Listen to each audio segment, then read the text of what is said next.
기독교 교육방송 시청자 여러분, 안녕하십니까? 저는 김제 생명수교회 이지연 목사입니다. 할렐루야, 반갑습니다. 저는 여러분에게 제가 짧고 깊고 넓은 간증을 하고자 합니다. 저는 지금으로부터 36년 전에 33살 때 제가 백혈병을 앓았습니다. 그때 저는 교회를 다닌다고 하면서 거저 왔다 갔다 하는 그 상황에서 제가 그때 병직에 갑자기 백혈병이라는 그런 병원에서 병명을 받게 되었어요. 그런데 저는 그때 아무 의식도 없었고 어떻게 해야 될지 좋지도 몰랐어요. 그리고 그때부터 저는 기고만장하고 교만했던 제가 그때부터 하나님께 무릎을 꿇게 되었습니다. 그랬는데 그때 마침 여기저기서 돕는 손길들이 저에게 다가오기 시작했어요. 그래서 병원을 갔습니다. 그 병원은 익산에 있는 원광대학병원입니다. 거기를 가서 모든 것을 건강을 진찰해 본 결과에 백혈병이라는 판명이 나왔습니다. 그런데 그 병원 원장이 하는 말이 이 나이에 지금부터 혈액을 자꾸 수혈을 받게 되면은 힘드니까 스스로 몸에서 생산할 수 있도록 이렇게 잘 먹고 조심하라고 그랬습니다. 그래서 저는 그때 믿음으로 한번 나아보려고 교회를 더 가까이 또 기도원도 가려고 그렇게 하는데 그때는 이미 제가 누워서 일어날 수가 없었어요. 근데 제가 어느 날 갑자기 죽었는지 살았는지 제 꿈인지 제가 그때가 저도 아무 생각이 안 나지만은 마치 그때 전설의 고향에서 제가 그 한 대목을 본 것 같으면은 그 뒤에서 앞에서 그 사자가 뭐 포리병 비슷한 병을 들고 앞에서 가는데 1m 정도 떨어져서 제가 따라가고 있어요. 근데 교회를 다니면서도 제 믿음이 그때 성령을 받지 못했고 체험을 못했기 때문에 제가 신앙으로는 어렸지만은 그 목사님의 그 말씀을 하나가 깨달아졌습니다. 히스기야가 죽을 병이 들어서 하나님께 기도했더니 15년을 연장받았다는 것, 그것만 생각이 났습니다. 그때 저는 그 자리에서 그 나를 끌고 간 그 앞에 사자, 그 사자에게 저는 따지고 싶었고 거기서 좀 살려달라고 막 애원하고 싶었습니다. 그런데 그 말 생각이 안 나. 그리고 제가 무슨 잘못을 했는지 생각이 안 났어요. 그런데 끌려가면서 한없이 끌려가는데 끝이 보이지가 않고 그때가 마치 안개가 쫙 꼈는데 끝이 황약길이었어요. 그 길이 마치 가면은 내가 지옥을 갈 것 같았어요. 그래서 그때 사정 오르려고 그러는데 아무 이유가 없었어요. 생각이 나지 않았어요. 그런데 내 속에 깊은 속에서 무슨 생각이 나냐면 히스기야가 기도해서 15년 연장받았지 않느냐라고 거기서 생각이 나는 거예요.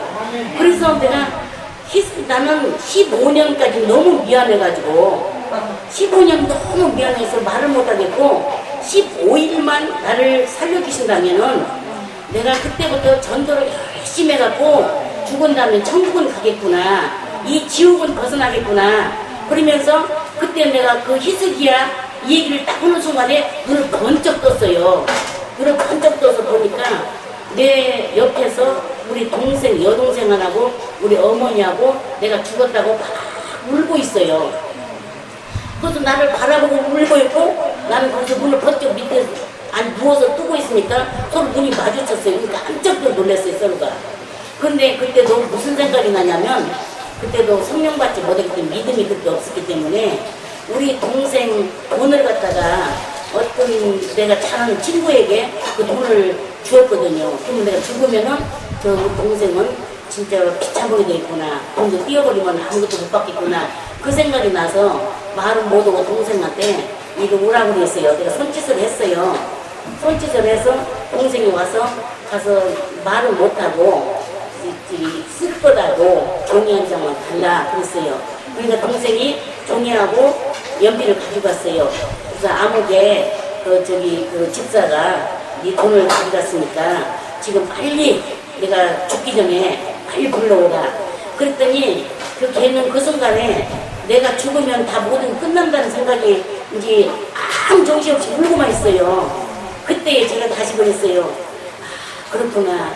얘가 내가 죽으면 나는 28에 혼자 된 애가 나 하나 보고 우리 집에 와서 있는데 내가 죽으면 나는 어떻게나 애들 셋이나 있는데 그런 생각이 들어가서 그때 동생한테 다시 얘기를 했어요. 냉동실에다가 수건을 올려갖고 내 얼굴 좀 덮어달라. 그때가 날씨가 이맘때쯤 8월달이었어요. 얼마나 덥겠어요. 누워서 있는데 병원에서 코에다가 솜을 팍 막아갖고는 그 심이 목구멍까지 막 들어서 말을 잘 못해요 제가. 그런데 그때 하나님께 제가 이제 간절히 기도했는데 그때 그 기도가 그 후에 전에도 없었지만은 지금까지도 그 기도를 해본 적이 없어요. 간절한 기도는 내가 아무리 소리를 질러도 그런 소리를 지를 수가 없을 정도로 속으로 내 영이 하나님께 기도를 하는데 하나님께서 즉각적으로 응답이 왔어요. 그래서 그때부터 이 모든 사람들이 활발히 여기저기서 좋다는 병원 나왔을 수 있는 소식들이 들려오기 시작했어요. 그래서 그때부터 저는 기도하면서 병원을 다니면서 3년 동안 제가 그 병을 알면서 병원에 다니면서 집에서 나가지 않고 있을 때 그 전에는 혈기가 굉장히 제가 혈기가 강했어요. 그리고 굉장히 성격도 제가 뭐가 나고 여러 교만했고 그랬어요. 근데 그때 그 순간에 내가 무너지기 시작하는 거예요. 저 지나가는 약한 할머니만 봐도 나보다 낫구나. 저거 아무리 없이 없는 사람도 봐도 나보다 낫구나. 나보다 낫는 사람은 하도 나보다 저기 옛날에 넌 나보다 낫는 사람이 없다고 생각했는데 모든 사람이 높게 보이는 거예요. 그 사람들이 다 나보다 높게 보이는 거예요. 그때부터 내가 무너지기 시작해도만은 한 3년이 있으니까 이 병이 나섰어요. 나섰는데 하나님께서 저에게 36살 때 아들을 주셨어요. 선물로. 그러니까 찢었으나 싸매신 하나님. 아들을 주셨는데 그 아들이 예쁘게 잘 자라고 있어요. 자라고 있는데 무서우고 두려워서 그 아이를 얻고 한 손에는 성경 찬송, 한 손에는 기저귀 가방, 아기를 얻고 양사를 바치면서 신방을 제가 다녔어요. 신방 다니면서 이렇게 신방을 다니는데 하나님께서 그 아기가 자라잖아요. 자라면 예쁘니까 저에게 또 마치 아브라함에게 이삭을 바치라는 시험이 왔던 것처럼 저에게 또 하나의 시험이 왔어요. 38이 되니까 자궁암이 제가 왔어요. 자궁암이 왔는데 그때 그 아기가 3살이 좀 못 되고 이제 2살을 넘고 3살 정도 됐는데 그 아기를 놓고 진짜 이제 제가 이제 떠나는 과정, 이제 난 죽겠구나 그러면서 자궁암을 걸렸는데 거기서 이제 또 치료를 받고 수술을 하고 나오는 순간에 무슨 생각이 들었냐면 하나님이 백혈병을 고쳐주셨는데 이 병이야 무슨 뭐 별거냐. 그리고는 병원에 나오는 순간에 주기적으로 15일에 한 번씩 병원에 오라고 했는데 한 번도 안 가버렸어요. 그 길로 안 가버렸어 제가. 안 가고 그 길로 제가 이제 신학교를 가기 시작했어요. 공부를 하기 시작했어요. 그리고 목회자가 되고 나서 96년도에 교통사고가 또 났어요. 교통사고 나가지고 병원에 가보니까 그 자궁암 앓았던 병도 계속 났었고 이제 그때에 좀 이제 모든 척추가 아팠던 다쳤던 것이 지금까지 이제 척추는 좀 안 좋기는 하지만은 그때 저는 무식이 용감하다고 제가 병원을 안 가버렸어요. 병원을 안 가고 자궁암 고침을 받았어요. 그리고 나서 이제 그 길을 목회를 쫙 하다가 제가 이제 지금으로부터 2011년도에 어느 날 갑자기 어느 집사라는 사람이 우리 교회에 찾아왔어요. 그리고 저에게 뭐라고 했냐면은 목사님 그 능력 가지고 이렇게 교회 많은 교회 해서 되겠습니까? 제가 1억 한 123억을 제가 유산을 받는데 11조만 목사님 띄워줘도 목사님 교회 하나 세울 수 있지 않습니까? 그러니까 목사님 제가 기도를 부탁한다 그래요. 그래서 기도하자고 그랬어요. 그때에 이 여자가 사기꾼이었어요. 사기꾼한테 제가 돈을 있는 없는 돈을 형제돈까지 제 있는 거 다 띄었어요. 띄기를 한 2억을 띄었어요. 2억을 띄고 나서 제가 이제 그때는 진짜 하늘만 놀았지. 갈 데가 없고 올 데가 없고 좌절된 상태예요. 근데 저에게 뭐가 있냐면 대장암이 왔어요. 대장암하고 또 같이 패스티 사진을 찍으니까 거기서 또 갑상선 암이 또 왔어요. 두 개가 동시에 왔는데 거기다가 또 실개 이게 담낭암이 지금 오고 있다고 해요. 그래서 실개만 제거하면 된다고 해요. 그래서 실개 제거하면서 대장암을 수술하면서 대장은 30cm를 잘라내고 실개를 거기서 잘라내고 그리고 갑상선을 드러내고 그래서 2013년도에 제가 수술을 했습니다. 그래서 올해 5월달에서 7월달까지 수술을 3번을 했어요. 암수술만. 그리고 이제 5년이 지나갔습니다. 그래서 올해 그 병원에서 완치 판결을 저에게 할 테니까 검사를 다 하자고 해서 검사를 했는데 모든 것이 다 건강한데 지금 대장에 용종이 지금 4개가 올해 띄어냈으니까 내년에 한번 보자고 그러더라고요. 그래서 이제 내년 3월 14일 날 저희 날짜를 받아놓고 제가 왔는데 어느 날 갑자기 요 근래에요. 갑자기 어떤 생각이 들어갔냐면 난 다 나섰어. 그 전에만 해도 그런 생각이 없었어요. 이제 나는 빨리 죽어야지. 나는 이제 이대로 죽겠다. 언제 죽을지 모르겠다. 막 사람들은 재발도 한다고 전이도 된다고 막 그러길래 나는 언제 죽을지 모른다는 항상 그런 마음에서 제가 살아왔어요. 그래서 살아오면서 그렇게 왔는데 어느 날 갑자기 그러는 거예요. 너는 나섰다. 그런 마음이 나한테 오는 거예요. 확신이 오는 거예요. 그만 하나님 나는 더 많이 살지 말고 만으로 80세까지만 살게 해주세요. 그 안에 그러면은 지금부터 한 12, 13년 살겠더라고요. 그래서 80세까지만 살게 해주시면은 열심히 내가 주어진 거 전도하면서 제가 살겠습니다. 하나님께 그렇게 했습니다. 근데 제가 이제 김제에 갔을 때도 어떤 마음으로 갔냐면 이제 내가 할 것이 무엇이냐. 내가 이제 죽도록 하나님께 전도하자. 하나님 앞에 내가 좀 마음에 드는 일을 하자. 하나님 내가 원하는 것을 일을 하자. 그런 마음으로 김제를 제가 갔어요. 가가지고 그 돈이 많이 쌓이는데도 전도한다고 집집마다 들어가니까 그 사람이 나를 보고 깜짝 놀라서 눈이 쌓이는 상태에 들어가니까 그래서 전도를 전하고 그 작년에 이맘때도 얼마나 더웠습니까?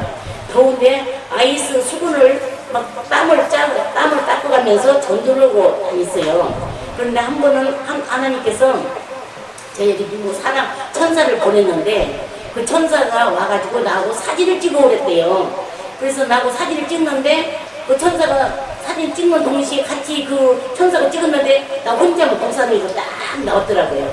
근데 독사진 속에 내가 무엇을 입었냐면 드레스를 입었어요. 하얀 드레스를 입고 여기 미스 코리아들이 한 면류관 있잖아요. 이게 면류관 다 썼더라고요. 그래서 그것만 봐도 나는 하나님께 조금 한다고 그랬는데 하나님은 나에게 이렇게 전도상을 주셨구나. 제가 그러면서 또 한 번 한참 아파서 헤맬 때에 한 번은 누가 데려왔어요. 나를 데리고 왔다고. 그래서 내가 따라갔어요. 따라갔는데 그걸 마치 내가 어떻게 비유를 말하냐면은 버스 정류장에 그 의자들 있고 기다리는 장소가 있잖아요. 그래서 버스 정류장 거기에 그 의자에 내가 앉아있었어요. 여기 좀 앉아있으라고 그래서 앉아있었더니 저기 한참 온다는 사람이 안 와. 그래서 해놓은 간것 같아. 내 생각 시간 자꾸 가고 안 오길래 내 옆에 누구가 있더라고요. 심부름한 사람이 있더라고요. 그 천사들이야. 그게 돕는 천사들. 그래서 보냈어요. 왜 안 온가 한번 들어가서 보라고. 그랬더니 가서 보더만은 지금 하늘에서 큰 잔치가 있으니까 너무너무 바빠가지고 나한테 집에 다시 들어가서 기다리고 있으면 데려온다고 그러더라고요. 그래서 지금 그 시간이 바로 이 시간입니다. 기다리고 있는 시간이에요. 그런데 요 근래에 제가 생각하기를 내가 마음에 편안함이 오면서 이게 막 몸이 이게 좀 겉들이 내 느낌이 와요. 평안하다. 이제 나는 좀 더 살 수 있다. 그런 생각이 들어오고 있더라고요. 그래서 저는 이제 그 믿음으로 지금 가고 있습니다. 그래서 제가 항상 전도서 저는 12장 1절에 14절의 그 말씀을 굉장히 제가 굉장히 은혜를 받고 그 말씀을 붙잡고 제가 기도를 많이 하고 있어요. 너는 청년회 때 곧 본관 날에 이르기 전에 아무 낙이 없다고 할 해가 가깝기 전에 너희 창조자를 기억하라 그랬어요. 그게 우리 창조자가 누굽니까? 우리 하나님이시지 않습니까? 그러기 창조자가 그러기 전에 기억하라고 했으니까 그런 날이 오면은 우리가 손발이 떨리면서 허리가 구부러지면서 눈이 어두워지면서 귀가 다쳐지면서 길목이 문대 닫혀지면서 그러면서 우리 조문자들이 끊어지면서 흙은 땅으로 돌아가고 신 하나님께 돌아가기 전에 그 창조를 기억하라고 그랬어요. 그래서 저는 그 말씀을 항상 붙잡고 기도하면서 지금까지 살아가고 있습니다. 감사합니다.